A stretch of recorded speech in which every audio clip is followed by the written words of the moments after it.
Be sure to register for the online class I teach on the weekend. On Saturdays, it is Ancient Kemet, the Moors, and the Maafa.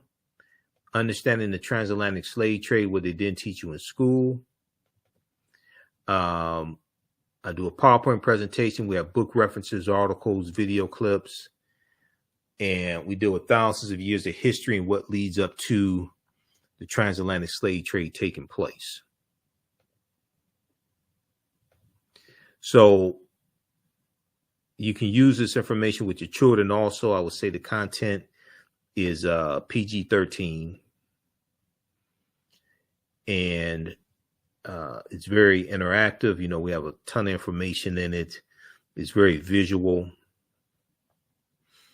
We deal with ancient Africa. We deal with the Nile Valley region of Africa, ancient civilizations, and we go throughout history and deal with, you know, what leads up to the transatlantic slave trade taking place.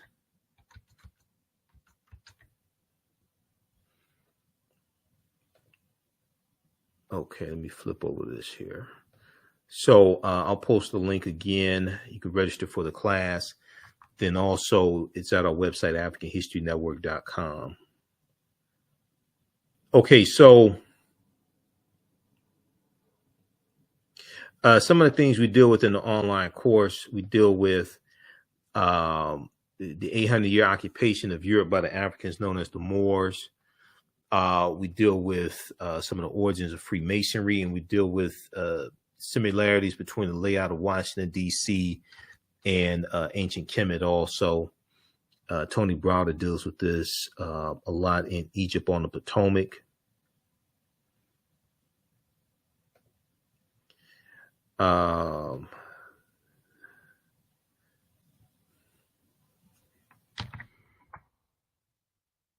Browder deals with this a lot in Egypt on the Potomac also, and that's one of the books we use in the class.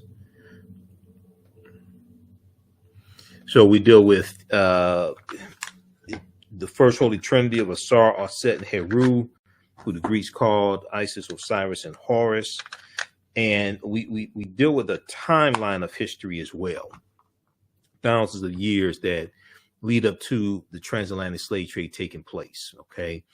And when we look at the Tekhen that comes out of the mythology of Ausar, Auset, and Heru, the Greeks called it an Obelisk. There were approximately 1,200 Tekhenu built in ancient Kemet, but only about a dozen are found today in Egypt. And many of the Tekhenu removed from Egypt are now in Istanbul, Turkey, London, England, Paris, France, Berlin, Germany, New York, Rome, Italy, Vatican City, and elsewhere throughout the world. The Tekhenu are now called obelisks by their new owners, and few know their origin or that they symbolize the resurrection of the African king Ausar. If you read Egypt on the Potomac, page 17, Browder breaks this down there. Now, I'm going to just deal with a couple of quick things here because I'm having some technical difficulties here. So the word Mason is derived from the Latin words mass and sun. Mason means child of light and expresses the desire to pursue light, which is a metaphor for the sun, which symbolizes knowledge. The term child of light or sons and daughters of light was first used to identify students who had completed 42 years of study in the temples of ancient Kemet. Many Masonic temples were modeled after the temples of ancient Kemet, places where light or knowledge was imparted in a series of steps or degrees. Okay. Now, if we look at, so there's over 200 slides in the class, and we do a PowerPoint presentation. I have over 50 articles that we reference, various books. You don't have to buy any of the books to be able to follow along in class. But we go through and look at history, everything from the judgment scene to and then if we go through, let's see here. We look at some of the origins of Christmas as well and why Christmas is celebrated on December 25th. One thing that's important to understand is the patron saints. We look at Sinterklaas and Saint Nicholas, because Saint Nicholas was a real saint. He was an African man, 4th century Myra, and was present day Turkey. Greek Orthodox bishop, born in 280 AD, Common Era, born to wealthy parents, and gave away his inheritance to the poor. And one of the things we talk about is Sinterklaas, who is the religious is a religious character that we see in Holland and the Netherlands, things like this. Sinterklaas in Dutch means Saint Nicholas.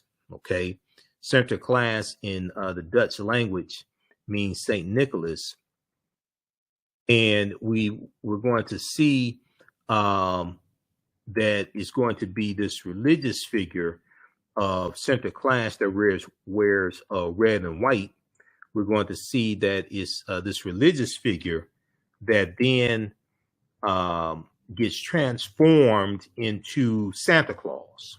Okay, it's this religious figure of Sinterklaas that gets transformed into Santa Claus, and Santa Claus wears red and white also.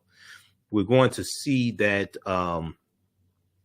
Sinterklaas gets introduced by the Dutch to the U.S., to the colonies in the early 1700s, even before the American Revolutionary War. You have an influx of Dutch coming in, and they bring Sinterklaas with them.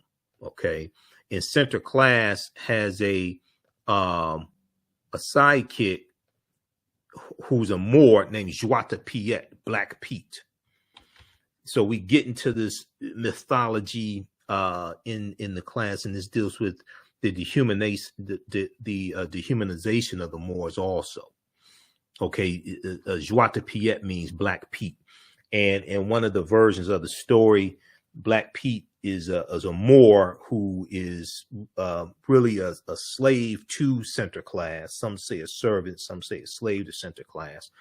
But Black Pete was introduced in a children's book in right about 1850, and you have this parade of people dressing up as Black Pete in the Netherlands around December 5th, and they're wearing they put on blackface makeup, afro wigs, red lipstick on their lips, things like this, to imitate Black Pete. Usually gold hoop earrings as well, to imitate Black Pete.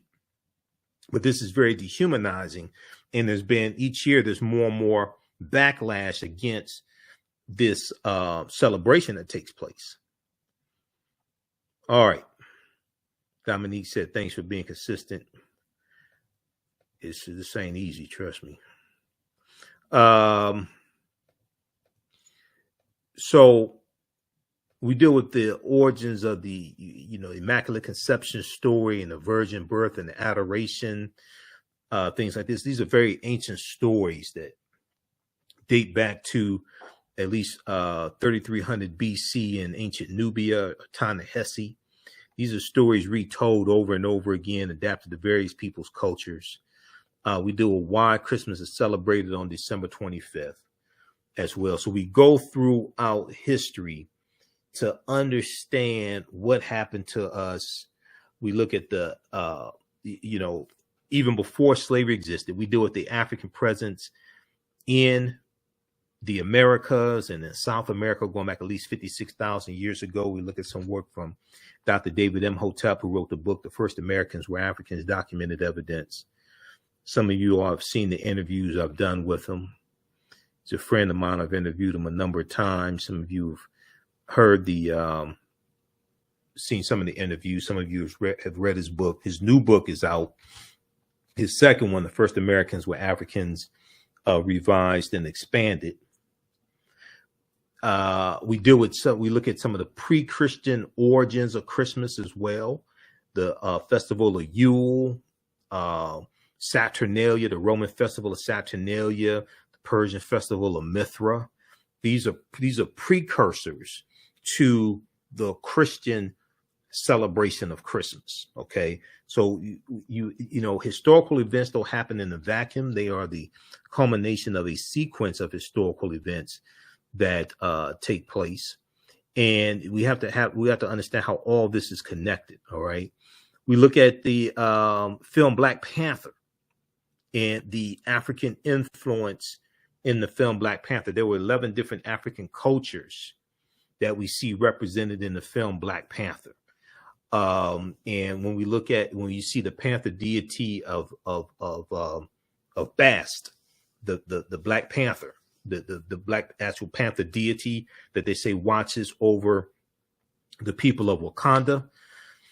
Well, Bast or Bastet in ancient Kemet was an ancient Egyptian goddess or ancient Kemetic goddess or neter, worshipped in the form of a lioness and later a cat.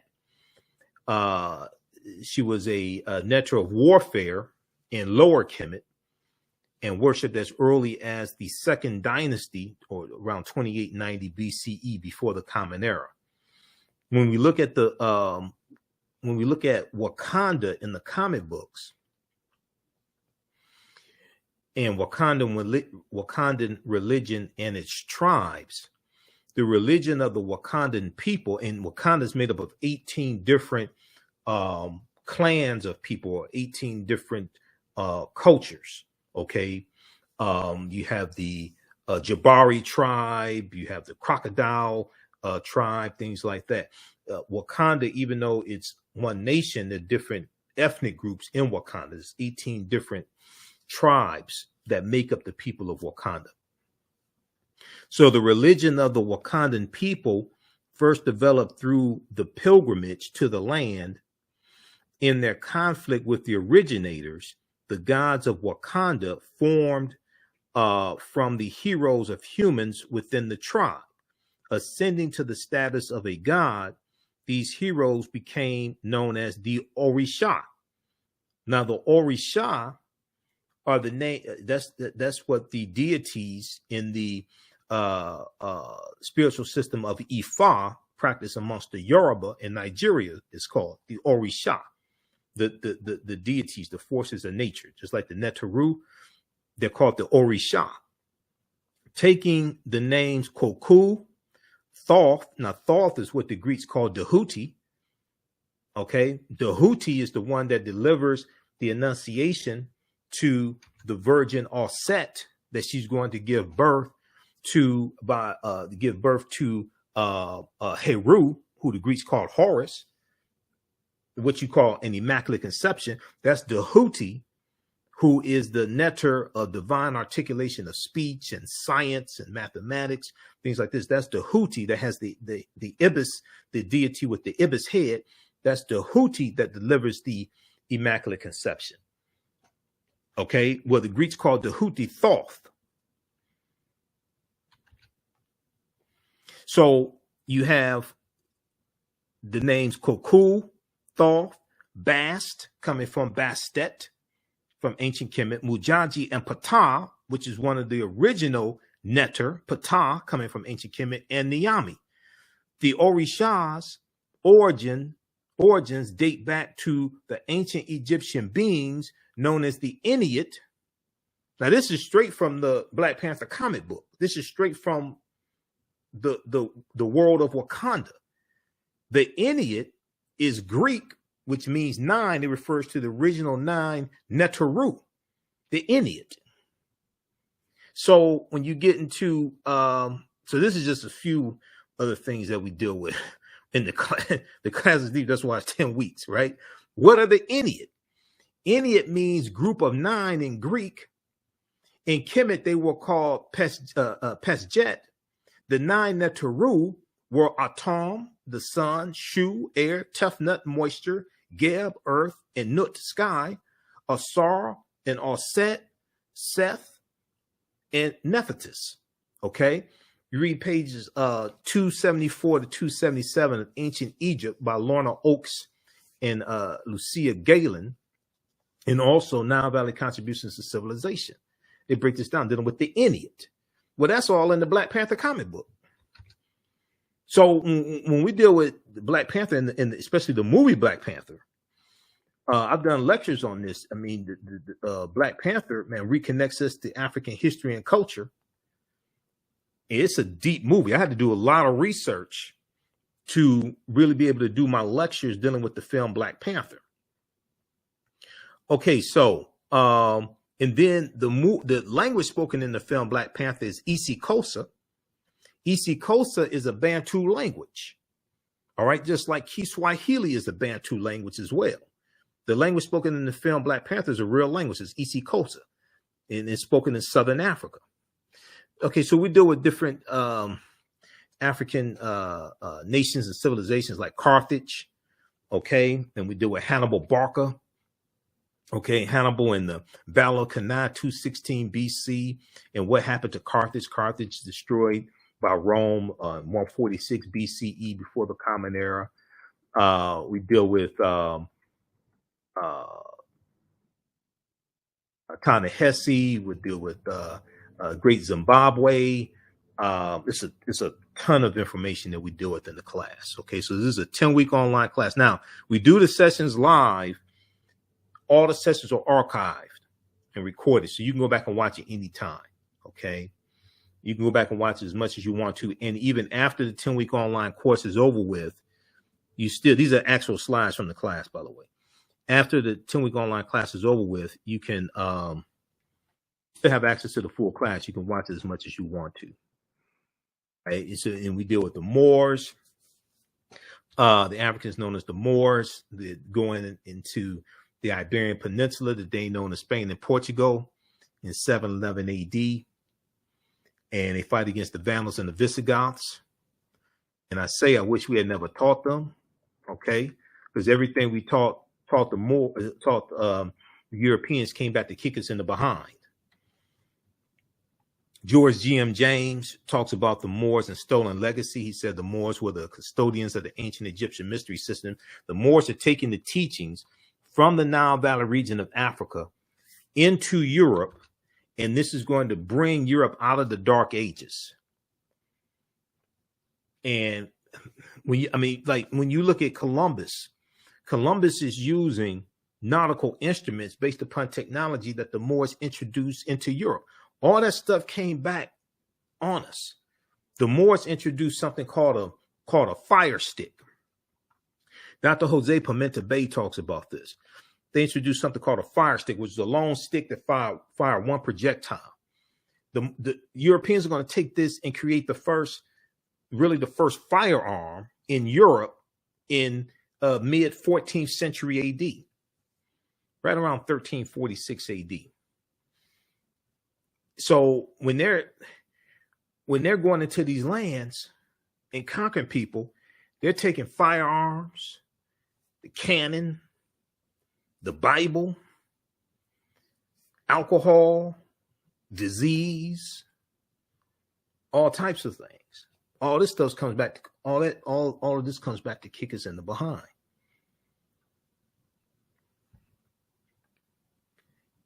Okay. So then we go through and look at a timeline of history so we can put all this history in chronological order. All right. We deal with General Tariq ibn Ziyad, 711 AD, who goes into the Iberian Peninsula, and the Moors fight against the Vandals and the Visigoths, and where they land it's called Tariq's Mountain, or Jebel Tariq, also known as Gibraltar, or the Rock of Gibraltar, named after Tariq ibn Ziyad. We talk about Saint Maurice, the Moor, the Black Moor Saint Maurice, who became a patron saint to Germany.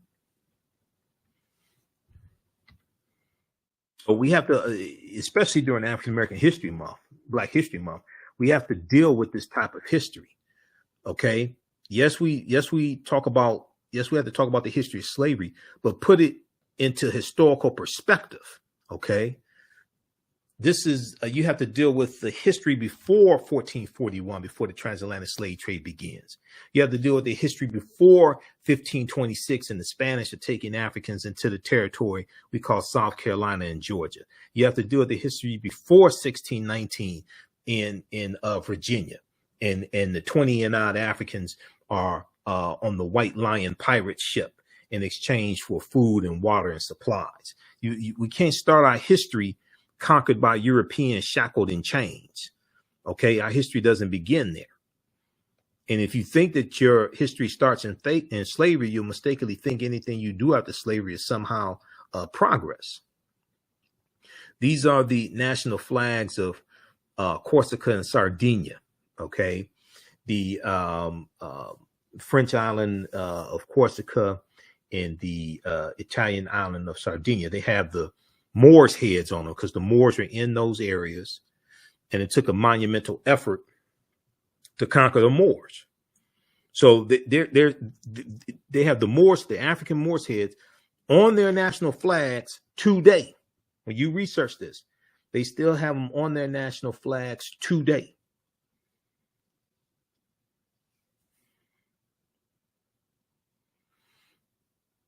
Okay, and then we deal with things like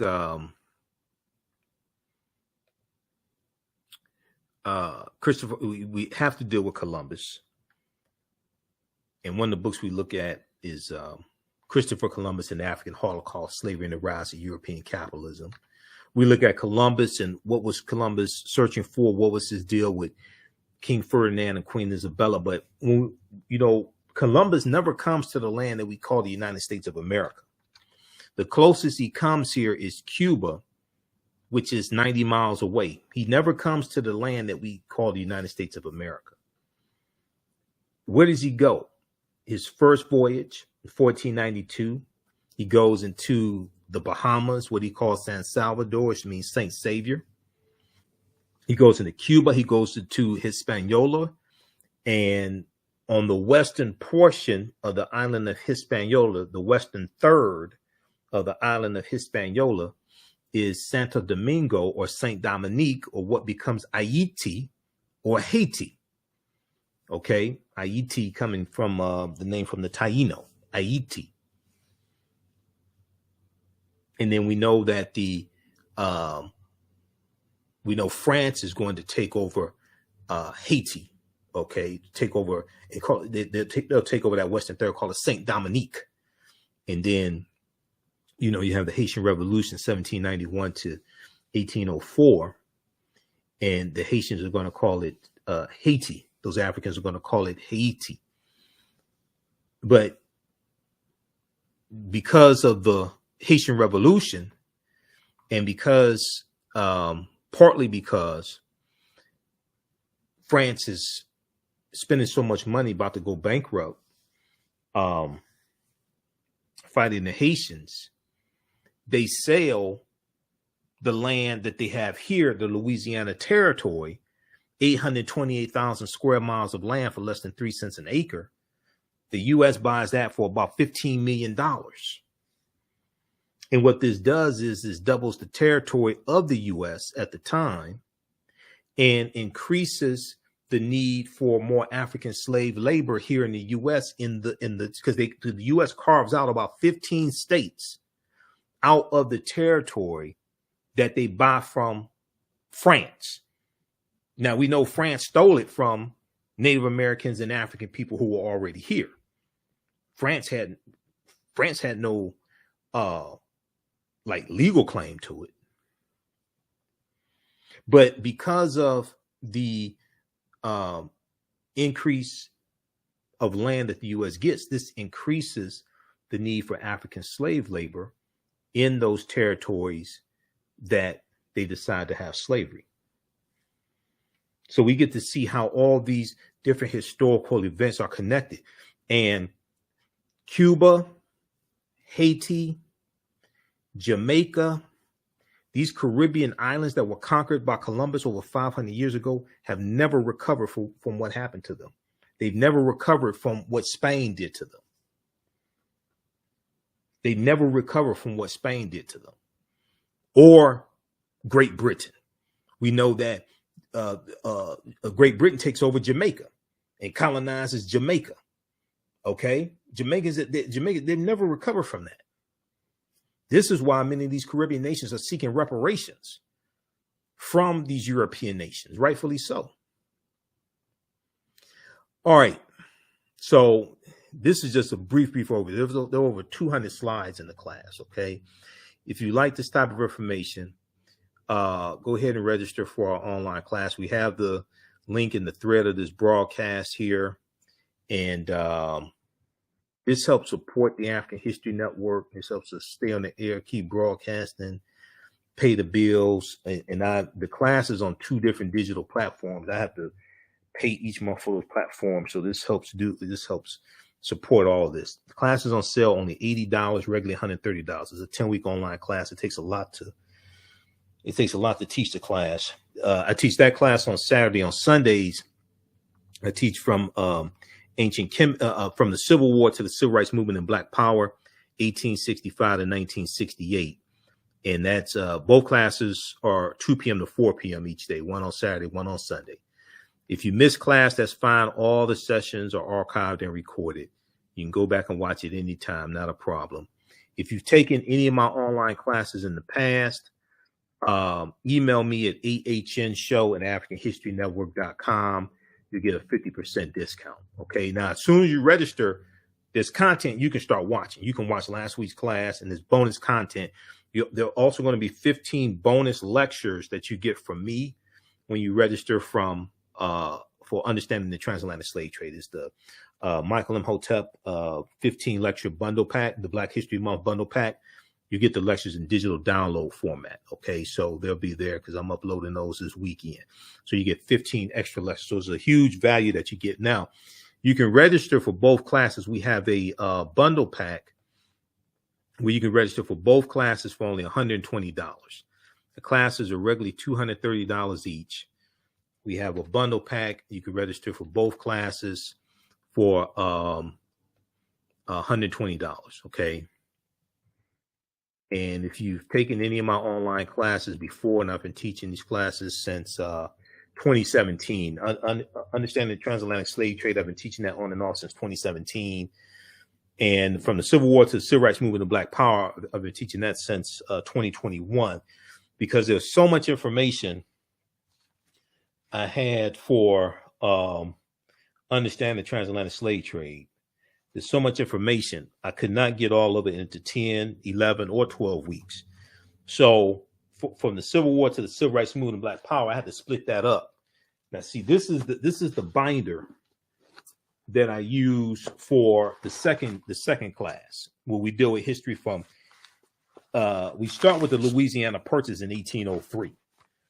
Okay, but this is the binder.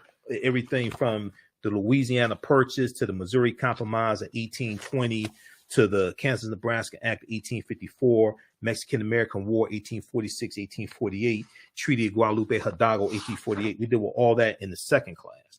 So we can go through and analyze history in Dr. Leonard Jeffries is one of my teachers. So when he teaches history in 50-year increments. Okay.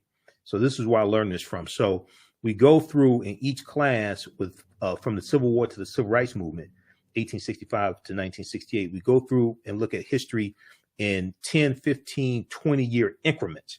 There's a timeline of history that we look at, but then we go through and break this down to understand what led to the Civil War taking place.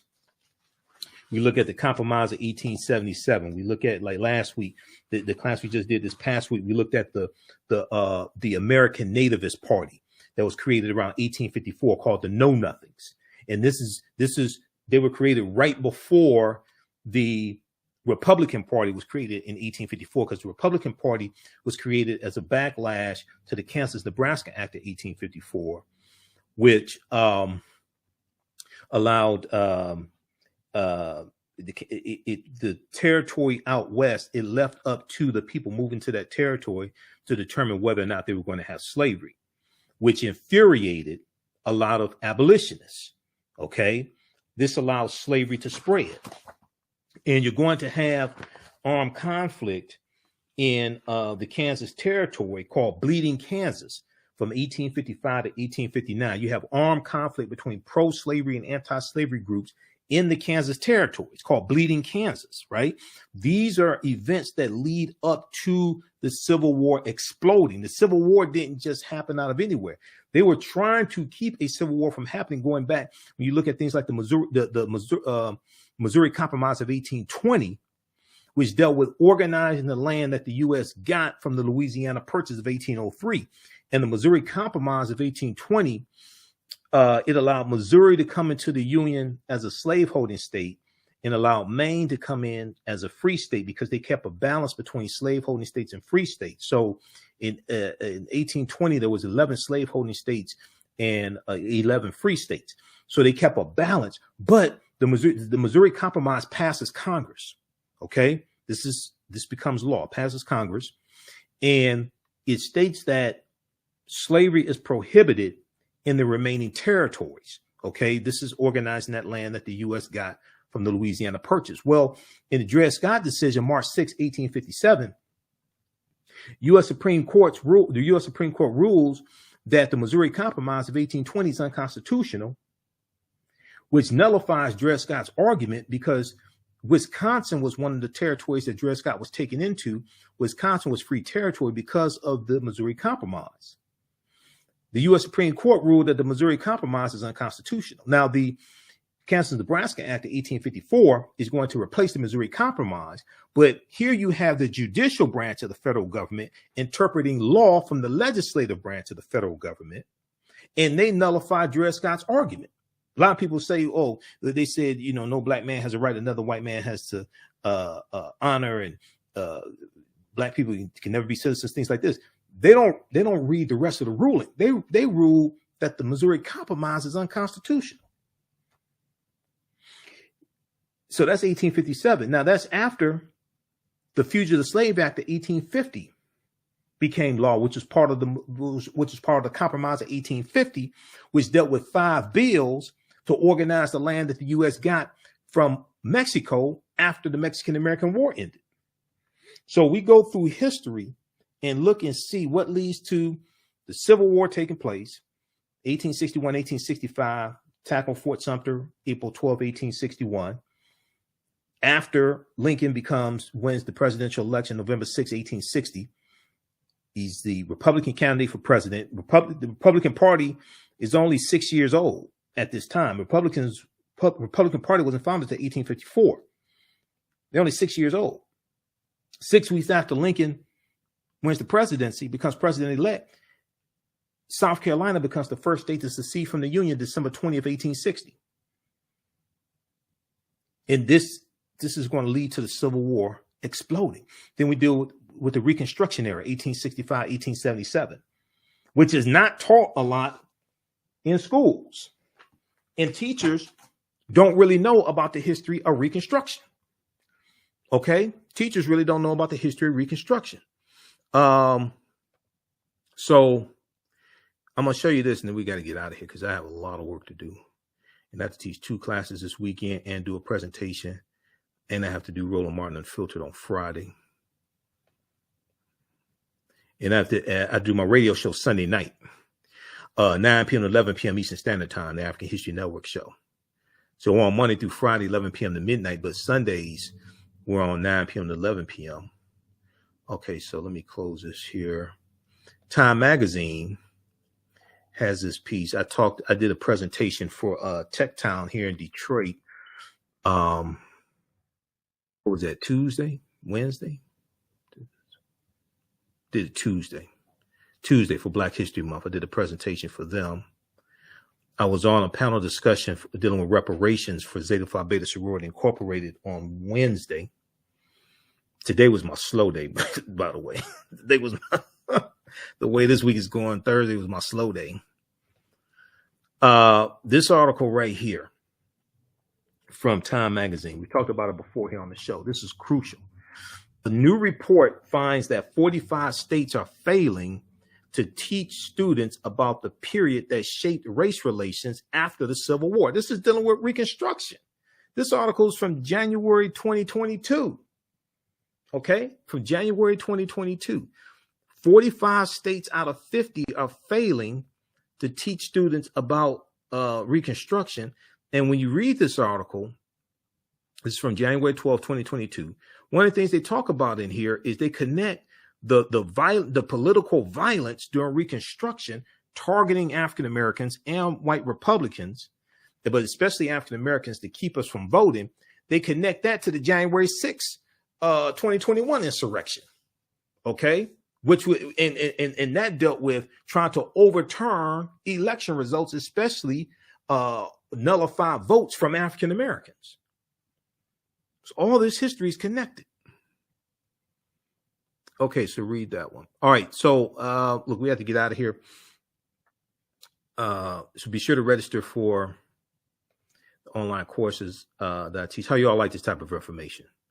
Give us a thumbs up on the broadcast. Give us a thumbs up.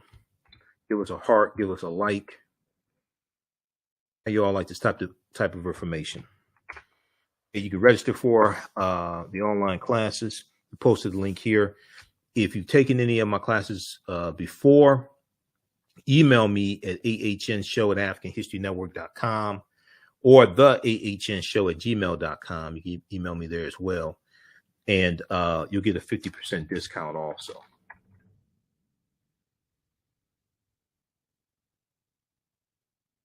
And then also, if you like this type of information, you want to support the African History Network, $ the AHN Show through Cash App, $ the AHN Show through Cash App, also through PayPal, paypal.me / the AHN Show, paypal.me / the AHN Show.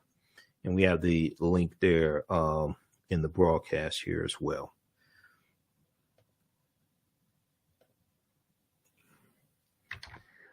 All right. Well, look, we have to get out of here. I'll be on Roland Martin Unfiltered on Friday. So you can watch on Facebook and YouTube, Roland Martin on Facebook and YouTube. You can download the Black Star Media app and watch there. Download the Black Star Media app to your iPhone, Android phone, to your devices, Roku devices. It's on 6 p.m. to 8 p.m. I'm a panelist each Friday on Roland Martin Unfiltered. We have to get out of here. Remember, right now is correct wrong behavior. It's not over till we win. Wakanda forever. We'll talk to you tomorrow. Peace.